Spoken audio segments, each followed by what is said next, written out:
Hello, hello Highlanders! Welcome to a special spring edition of WMHS News. We have a lot in store for you today, spanning from the FanFest basketball game to a local deli in McLean. So get your popcorn ready and let's go to this video about that FanFest basketball game. On Friday, March 21st, McLean hosted its annual FanFest basketball game featuring McLean's Special Olympics team. This event has been tradition for the past 15 years and has been a staple of McLean culture. I think it's a great way to display some basketball skills from our best buddies, and it's a great way to bring everyone together and just have a fun event. The players were split into two teams, red and white, representing alumni and current students.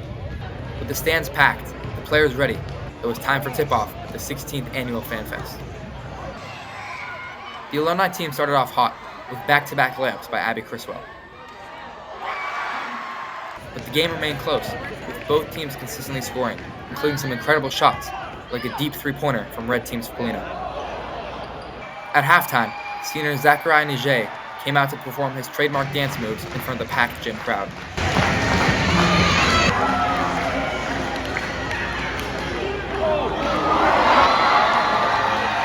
The game resumed, and both teams came out ready to play, with the score remaining within 2 points throughout the entire third quarter.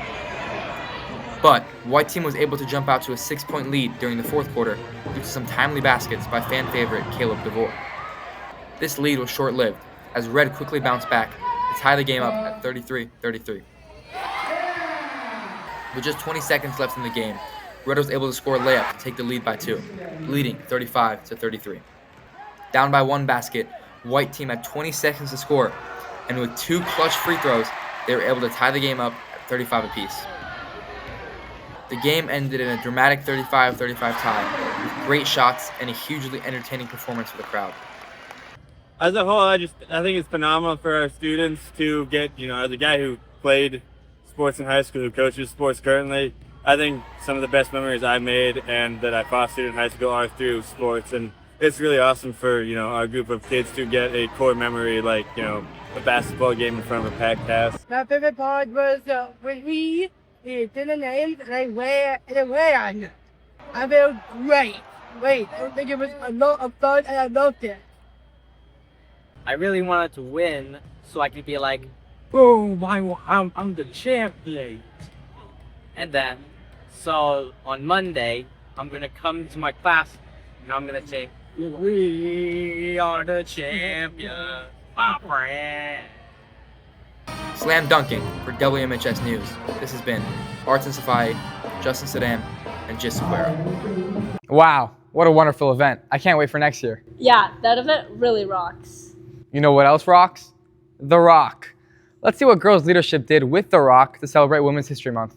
On March 13th, members of the Girls Leadership Club at McLean High School came together to paint the rock in honor of Women's History Month. To me, painting this rock is it's a really nice way to bring together the community of GLC. And I think it's a really fun activity, so I'm really glad to be here, and it's just nice to be with friends and the whole club. I think painting the rock really shows and represents our club and our mission as well, because I think our main goal is to support and bring out the best of all the female students here, and I think celebrating this month really shows us that, and by painting the rock we are showing our support. I think it was almost the first club that I joined for McLean, and I really tried to join it because I really wanted to make new friends, and I thought girls in leadership, those 2 words really align with me, so yeah. So I had the idea to paint the rock for Women's History Month last year. It didn't end up crystallizing, but I wanted to try again this year. So we have our activities coordinator, Jimena, and she helped us put it together. So we had to organize collecting paint, publicizing the event, gathering materials, just making sure we can put it all together. So Girls Leadership Committee, we're a club designed to promote female empowerment.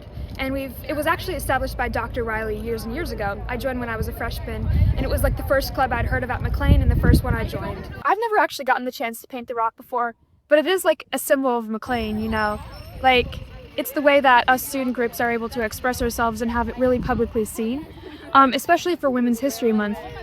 I think it's important because, it's not always like we've had these, the women had the same rights as, other people. So I think it's important to acknowledge that and, celebrate how far we've come. And I think celebrating Women's History Month is a way to do that. And we just really hope people enjoy it and people think about what this month means and all the accomplishments that women have done in the past. Signing out for WMHS News, this is Noe, Parisa, Elle, Cora, and Leanne. I love the Rock's new look for this month. Yeah, I think I need a new look too. Maybe some new shoes. Well, I know just the guy. My name is Matthew Leverett. I make shoes. The traditional method of making shoes is very expensive. It's the traditional method of making anything really, but 3D printing, you can buy 3D printer for like $200. Yeah, just start pretty. I love basketball. I play basketball, and one of the things that always go along with basketball is shoes. And from there, just from a kid, I always loved shoes, and I started customizing shoes and then baking shoes. Well, this one was my first one. That's probably one of the favorites. The models I have on my website right now, those are definitely my favorites. Those, been tested. I've worn them. People have worn them. I like to say that 3D printing is a zero waste method of production because all the material, or even just a shoe that I ship to someone, they return it to me and I can melt it down and really reuse it almost 100%. One benefit of 3D printing is that you can kind of have all these little holes in the shoe, which allows it to be more lightweight and comfortable, which you can't really do with a traditional mold. This voyage to the news of McLean has me pretty hungry. Speaking of hungry, let's go to this story about one of McLean's favorite restaurants, the Madison Deli. So we've been here since 1995, so it's gonna be our 30th anniversary of this year. Madison Deli, a local small business in McLean, has been serving customers since the late 20th century. At the beginning, my mother-in-law and her two sisters, they started this place in 1995. I used to work with them and I took it over, so I'm just running this place by myself since. These days, a lot of restaurant business is like chain, right? It's a big company, they control everything, right? But we are the only location in McLean, so which means everything is like a handmade, like a house-made. I think it adds like a nice place to eat and brings some nice friendly environment. I love it, like every single day. Bulgogi, we call bulgogi sab or buffalo chicken. So I'm trying to make my food like very fresh, like a house food. I love that. I always eat it every single day. Yeah. Something you can't miss when walking in are the pictures adorning the walls, some of which feature very notable people. Pre-pandemic, before pandemic, we had like a picture day, like once in quarter, something like that. So all the my regular customers or the high school like a sport team, yeah, they come to have some sports athletic and the former president, Mr. Biden over there. With their unique connection with their customers and rich history, it is almost certain that Madison Deli has many more years of success ahead of them. This has been Leanne, Zia, and Akshay for WMHS News. Well, McLean, that's a wrap on the spring special edition of the WMHS News Show. You can submit announcements at the link below, and be sure to follow our Instagram and subscribe to our YouTube channel for up-to-date news and announcements.